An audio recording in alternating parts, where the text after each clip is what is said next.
and welcome to International Students Week. This presentation is from the library. Michelle Demars and Alexis Pavanik, we're going to present to you today the top 10 things you need to know about your library, and we're going to do 2 movie reviews to showcase our streaming services. Michelle, let's start with the top 10 things you need to know about the library. That sounds great, Alexis. Now, first of all, number 10 is, of course, where the library is. Yes, number 10. Where is it? Where is it? It is located at Upper Campus. As all my students like to say, it's uphill both ways. We are up at Upper Campus. We are not centrally located. We are in Upper Campus. And, you know, it's a wonderful leisurely stroll should you come to choose to come visit us. But just know that you don't have to be physically in the library to access all of our resources. I would say, correct me if I'm wrong, Alexis, 95% of what we offer, other than physical materials, you can get outside of the library remotely. I would say agree with that statement. 95% of what we get. So if you do want to go to the library, an easy peasy way to do that is just to go to www.csulb.edu/library, and we will be there to help you. Alexis, Yes. why don't you talk about number 9? Okay, I want to talk about number 10, one last thing. There's food and drink in the library, in case you do show up in person. We have a Good to know. cafe. Good to know. All right, number 9, let's do it. Best results with your ID. Don't forget to sign in. Your tuition pays for access to all of this stuff behind the firewall. So you need to use your single sign-on and the multi-factor authentication to access the databases and the streaming services. Number 8. Number 8 is all about OneSearch. Now, you'll notice OneSearch is pretty prominently displayed on our library's homepage. I like to refer to it kind of like our Google box for the library, because once you put your keywords in there, you can get a lot of our resources. But I do want to caution you about one thing, is that it is going to default to the word everything, but everything doesn't always mean everything. Everything means every type of material, not every item. So just be sure to use that pre-filter, that scope at the beginning of your search to allow you to kind of get exactly what you want. For example, this demonstration searches is for sloths, and that's specifically books about sloths that you can get from CSULB. So OneSearch is a great place to look for all kinds of materials, but it does specialize on books and media. All right, moving on, number 7. You can research remotely. These are all the things you can do 24/7 from home. You can find tutorials, you can find PDFs of articles, you can find ebooks, and today's hot tip, streaming media. It's all online. And number 6 is just, you know, we have actually over 300 databases, and every kind of discipline is covered. We have engineering databases, we have art databases. This is just a minuscule selection of what we have to offer. If you have a particular interest, we will have a database for that. And I would have to say database choice is important, because, you know, it's like when you're shopping for cheese, you wouldn't necessarily want to shop for cheese at a shoe store. Make sure you're shopping at a store for shoes, right? So you just want to make sure that you're choosing the right database. Choose the right cheese. Choose the right cheese too, yes. Number 5, there is a collection of library tutorials to help you with library resources. They are located on the library support online learning link. Just select that link and it will take you to a myriad of things that are all at pace, right? There's videos and there's pace-by-pace tutorials that will help you get through the library to learn how to use it more efficiently.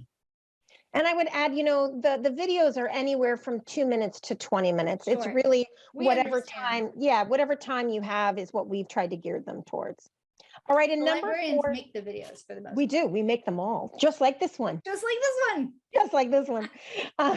So we also have research guides. I like to think of them literally as a guide walking you through research. Each one of these is subject specific. We have one for nursing. We have one for math. We have one for composition. Any kind of space that you need, we have that for you. And it will have more than just databases linked there. We also have websites and all other kinds of information. So when you are looking for subject-specific information, a research guide is a great place to look for that. It's a wonderful place to start for all majors. Absolutely. There's 18 librarians on campus, and we are all subject specialists. So we've made research guides for every discipline. Number 3, full text is available. You can get it at CSULB, PDFs at home 24/7. Look for these 2 things. You want to look for the PDF symbol, hey, PDF full text, or you can select get it at USLB, CSULB, and that link will take your search, this title, back into OneSearch for you. You can also copy and paste the title that you see into OneSearch. That's another way to do it. Ooh, I love that tip, especially if you put quotation marks around it. It really Yes. helps. It really helps to do that search. You know, and I like to think of that get it at CSULB box like a personal shopper. So when you are looking for that cheese, it's going to find the cheese for you. It's going to go to all the stores. It's going to find them all. Yeah. The right All right. cheese. And number 2 is Google Scholar. Now, keep in mind that we do promote Google Scholar. We think of Google Scholar as its own database. But keep in mind that sometimes you're going to end up, if you just look at Google Scholar all by itself, you might end up at a publisher's page, and they're going to ask you to pay for stuff. Do not pay. We do not like to pay for stuff. No, we we like don't pay. things We've to already be paid. free. Our tuition pays. That's right. So instead, make sure that you link your Google Scholar page to the library, and then it will appear with a link to the library's copy instead of the publisher's copy. And the library's copy is what? Already Free. included in your tuition, Yeah, aka free, totally free. Yeah, absolutely. And number 1, we are waiting to help you.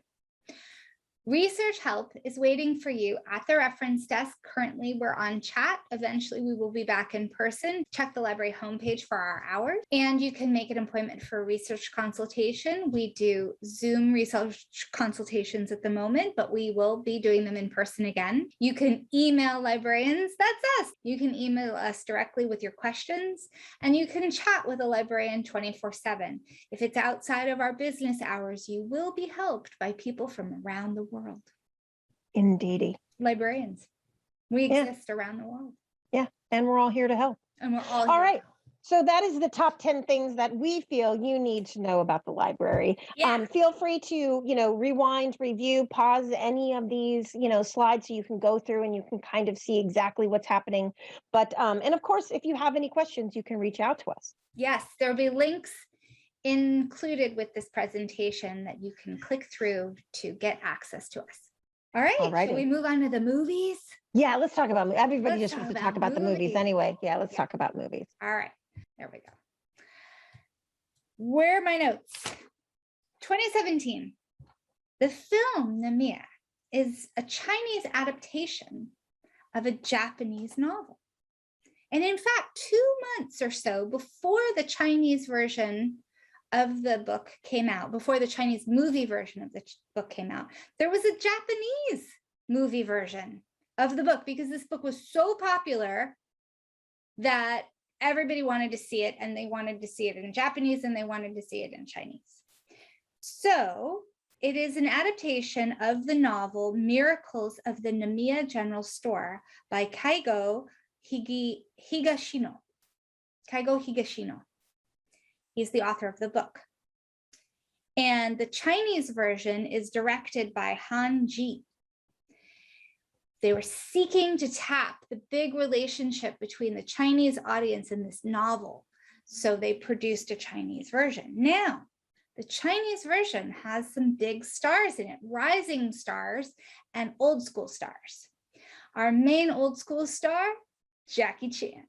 Yeah, I was excited. Namiya, I was right? I was excited when I saw, I'm a sucker for a Jackie Chan movie, I have to say. Love Jackie Chan. So he plays Namiya, the shopkeeper. And then there were some rising stars who are still on the rise because it's 5 years later, right? 4 years later. It showcases, I have it on my notes here, showcases up and coming Chinese actors, including Dilraba Dilmurat as the female lead Tong. She's a very popular actor with Uyghur heritage. Singer and actor Wang Zhongkai, aka Carrie Wang, is the lead singer of the TF Boys, and he plays Xiao Bao. I don't know if I'm saying that right. And then Dong Xi Zhen Zijin. Zijian, for those of you who actually speak Chinese and will not butcher that name. Ji Shen. I think that's right. Zijin. He's an indie film star. So our three leads are really popular, are burgeoningly popular at the time actors. So that was kind of the selling point of this film, because otherwise it really does stick to most of what the Japanese film version did and what the book did itself. Well, and I thought one thing that was noticed, since we're talking about casting, Yes. one thing that I thought was interesting was that in the book and in the Japanese version, the three, shall we say, the three misfit, the orphans, kids. the three main orphans. Yes, the three main orphans. In all previous versions, they were all male characters. And this was the first time that they decided to make one of those characters female. And I didn't know that until after I'd watched it. And she was one of my favorites. Yeah. Like I really liked just her. She drew me in. I really liked her. And I like that they made there be a female lead, because as a female watching it, I was like, oh gosh, like you could identify with kind of more of how she felt and everything. So I liked that. I liked that they made that change. Yeah, she's won a lot of awards. She's a very popular actor now. So the only other difference between the two films and the story itself is that in the book and in the Japanese version, they're nostalgic and the memories go back to the 1980s. And in the Chinese version, it's the 1990s. The first thing I probably should have said at the very beginning is that this movie is available on our streaming service, Swank. Right. Like the whole reason we're talking about That's the whole reason we're talking about it. So we have several different streaming services. Swank is one of our most popular. It has contemporary films, Criterion Collection winners, some just basically popular films, as well as very famous films from before times and now times. And it is located under S in our A to Z databases. And so these were my thoughts. I really liked how they were all about telling the story of what the future was, because the story is based on magical reality, where our three main characters, our orphans, are in contact with the past.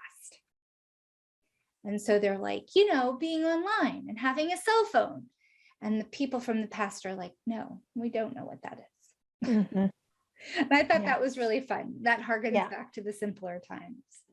But I found there to be themes of independence from family, at the same time as really needing family to be your rock. But you have to find your family. Maybe your family isn't the family you need. Because remember, we have orphans here, and they had to make their family of themselves. And then also just the whole idea of advice from the past, grandfather's advice, an older person's advice to take to heart, and to have somebody listen to, somebody who has the time to listen to, the time to think about you in the world. I thought was really lovely. I loved that theme. Michelle, your impressions of the film? I loved that it was like there was the constant unboxing of, each storyline. Like it was like almost like a Russian doll effect, where it's like this story, then you open that story, and then within that story was this other story. I have to admit, I got a couple of times I did get a little bit lost, and I couldn't. Me too. I was trying to figure out, like, wait, whose storyline am I in exactly? Because it's just time travel mystery, right? And you're going in and out of the present and the past, and sometimes they're reading something that's from, the future, and they're reading something from the past, and then they're reading something from the future, and the character's age, right? So then you're not really sure, like, wait, who is that now? And I did get lost a couple of times. But the themes that I loved about it was like a theme of redemption, of like always like restarting yourself, and reinvention as well as redemption. I loved that, because it felt like every character, and that's including the ones that wrote letters and the orphans themselves, everyone was looking for like a do-over, and everybody wanted that feeling. Yeah. right? And I loved that feeling where it was always like, well, you can always just start over. I love that about that's what, like, it really resonated with me. And the other thing that I liked was that everything that you need to do that is already within yourself, Yes. You right? just Was have that, to believe. yeah, you just have to recognize it in yourself. And I love that when Mr. Namiya says, like, I wasn't really giving advice. I was just letting them know something they already knew. Right. And it was like, so, and half the time it was like, it's like one of those things where it's like, choose a hand, and whatever hand you pick will be what we do. And you immediately know whether you pick the left or the right. If you pick the left and you're disappointed, then you at least know you wanted the right. Right. It's Right. forcing that decision. Yeah. Right. And so that's what I really liked about it, was those themes of redemption, and that everything you have is within you. That's what I Yeah. loved about it. Agreed. So I should, at this point, we should at least sum up a little bit of the plot. It's a little bit hard with this one because it is kind of like the more you tell, the more it's a spoiler. It's a mystery. It It's is a a mystery. We don't want to spoil the mystery. Yes, it's a magical reality mystery. 3 orphans in 2017, so for the film current day, are running away from a nefarious thing that they've done, but we don't know what it really is. And they find this little abandoned shop, and they go in it to take refuge. And they discover that the shop, for one night, that happens to be the night they're there, is a vehicle for transferring letters between the present and the past. And it's a mimic of the shopkeeper back in the day in the 90s, who used to write letters to people who asked him for advice, because he was an older man and he was like, I can give some of my worldly wisdom. And so people would ask him for advice. And now this is replaying itself from the past and the future, or the past and the present, really, through these letters magically appearing, and our 3 heroes basically reading them and deciding how to respond. And so there's correspondence between, like a Dear Abby, if you will. like a Dear Abby between time. Yeah. Well, and I thought another thing that was interesting was, from their point of view, the orphans' point of view, whenever they read a letter, there was always bringing into it their own perspective, right? Yeah. And it was, they're bringing in their time period perspective, as well as their own perspective from their history, from their life experiences. Yeah, their emotional perspective. Yeah. And so, for those of you interested in watching this, yes. it has links all the way through.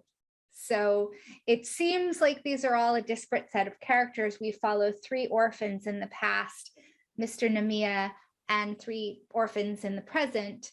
But there's lots of strings. There's lots of string connecting. Lots of them.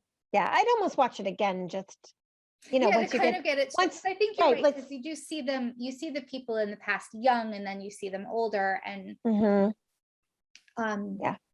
It was an enjoyable film. It's a little bit hard to follow in parts, but not in a bad way. Yeah, it was an enjoyable film. It made me, however, want to watch the Japanese version, because I was like, well, I wonder how it's different, right? I would love to compare the two. I'd love to go and like see, this one I think is called Namiya, The Lost Adventure. Yeah, something like that. Something like that. And then the other one is like the magical, I think it's general the title store. Of the book. It's just a straightforward title of the book. Yeah. Yeah. And then, and then there was like that feeling of almost the bodega being a character itself. Yes. Kind of. The shop itself had its own personality. It did.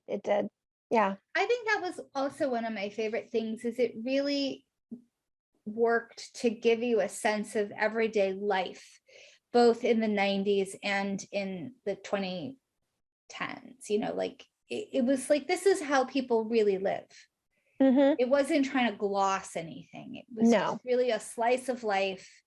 And here we are, and these are our concerns and the things that we worry about and the problems that we have. And we communicate together to help work through them, to find our confidence, to find our dreams. Yeah.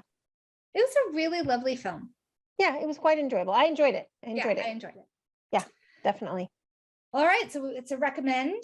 It's a recommend. Read the book. Yes, Find or the Japanese version. Yeah, right. Says the library. Read the Says book. librarians, read the book. All right. So the next one we did was a documentary available. I'm going to get to the lickety split of it on Films on Demand under F in our A to Z databases.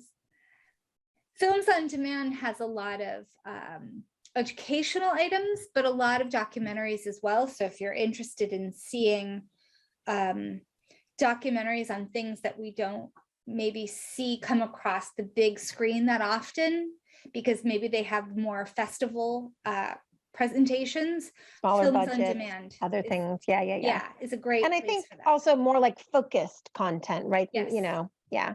Not maybe something that's going to make a big splash, but something that you might find interesting. Right. So I'm going to share my screen with the poster. Cold Nights Hot Salsa, a world Salsa. championship journey. Dun, dun, dun, dun. A really great picture. Yeah, I'm that gonna is a really stop- good picture. It's a cool. good picture, yeah. Yeah, it is. I'm going to stop sharing and let's talk about it. Well, I really wanted this to be just like Strictly Ballroom. That's what I Right? wanted. That's what Right. I was like, I love the movies. referencing the Yes. Baz Luhrmann film Strictly Ballroom. Strictly which is Ballroom, great a- film. If you haven't seen it, you It should was watch a it. play and a film, awesome film from Australia Yes. about it's a Romeo and Juliet story based on ballroom dancing. And it was amazing. It's amazing. It is amazing. So that's what I went into this looking for that, right? And I have to say the costumes Yes. were amazing. Yes. The costumes are amazing. Yes. I mean, you know, The dance they were costumes and everything. It's a real the- competition. Yep, World Salsa they're- Championships. It's all true. And they focus in on a couple, Katya and Victor, and they're from Montreal, Canada. Oh, no, this one is an English film, Yes. so in no English. subtitles needed. I remember early on in the documentary there was a scene of just the camera kind of going down the hallway of everyone getting ready to go on stage, and there was just like so much glitter. It was just so much glitter, right? And you're just like, everyone is so sparkly and shiny. It was crazy, which is normal. This is you know, Yes. and This is a dance competition. you know, and yes, and I did enjoy it. I did it was a little slower for me than you know, obviously because I wanted it to have this same kind of pace as a feature film would, but it was, you know, it is a documentary, and so it, you know, as with life, there are slow moments. And you know, but you know, they were a lovely they're a lovely, you know, couple, and you know, I did find myself rooting for them. Oh yeah. You know, of course. For sure.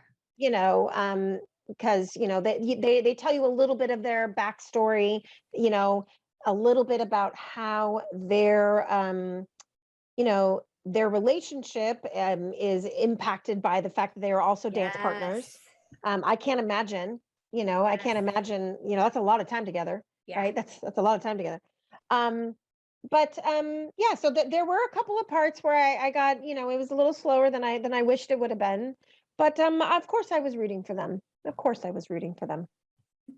You I want them, felt- you want them to win. You course. want them to win, and Of course. they are good dancers. Like there's no Oh, reason yes. for us not to want them to win. Like they're not. I mean, they're only underdogs in the sense that they're new on the scene. Mm-hmm. It's not True. because they lack talent. So that was Right. really, it was amazing to watch. It's a lot of scenes of them practicing, and then you get to see their full performance during the competition. So you really get a buildup of what they're capable of and where they know they have like things to work on and how they work that out for the final. Mm-hmm. The things that I found really interesting about it were not just their relationship, because they definitely, because it's a documentary and they're trying to show you the whole spectrum, they definitely have moments where, you know, Victor is he's the choreographer. So he's like basically you're doing it wrong. Right. Well, and there's he's like giving him the look. well, and Like, there's "Do a you- moment do there you where she's wanna-" like, I don't think we should do it like that. And he's like, Yeah. well, I do. Right. So there's And you clearly- can see her just swallowing it and just Yeah. being like, all right, I guess we're doing it this way.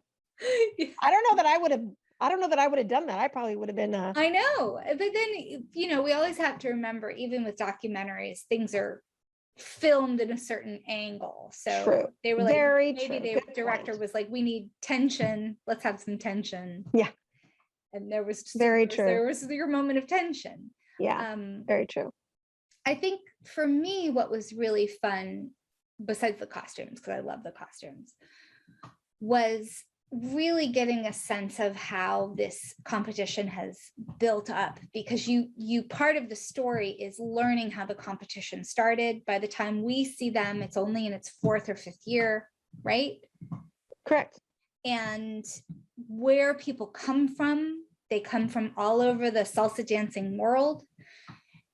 Brazil and Puerto Rico and New York City and Chicago and Philly were some of the places that the contestants come from, the dancers come from.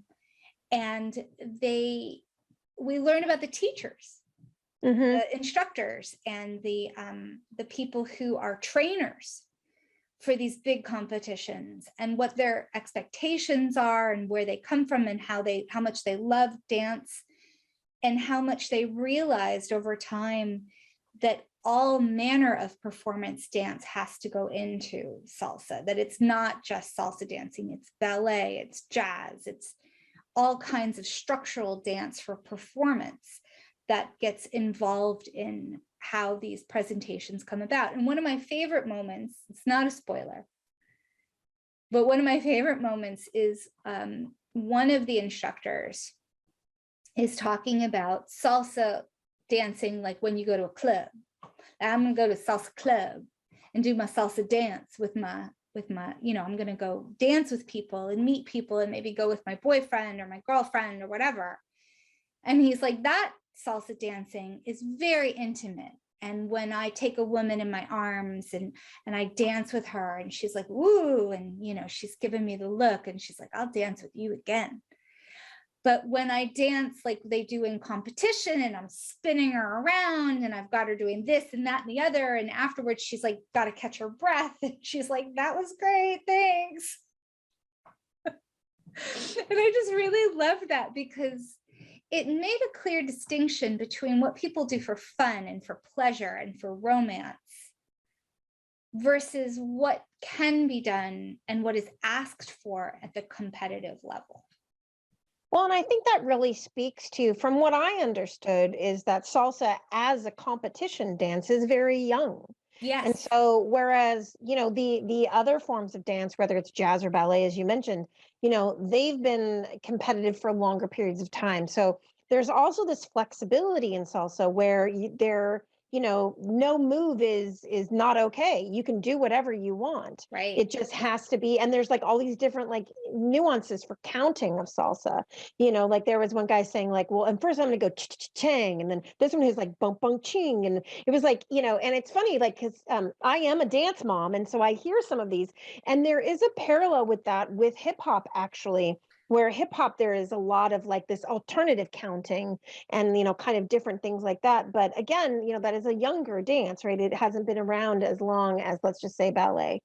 So I, you know, coming from, you know, a dance mom perspective, it was interesting to me too, because I've actually gone with, you know, my dancer to these conventions, and I've seen, you know, you have this person with a mic up in the front and you're having to pick up these routines like in 15 minutes and then do them. And Right. And the ability to pick up choreography that quickly is a skill, and his skill that needs to be practiced.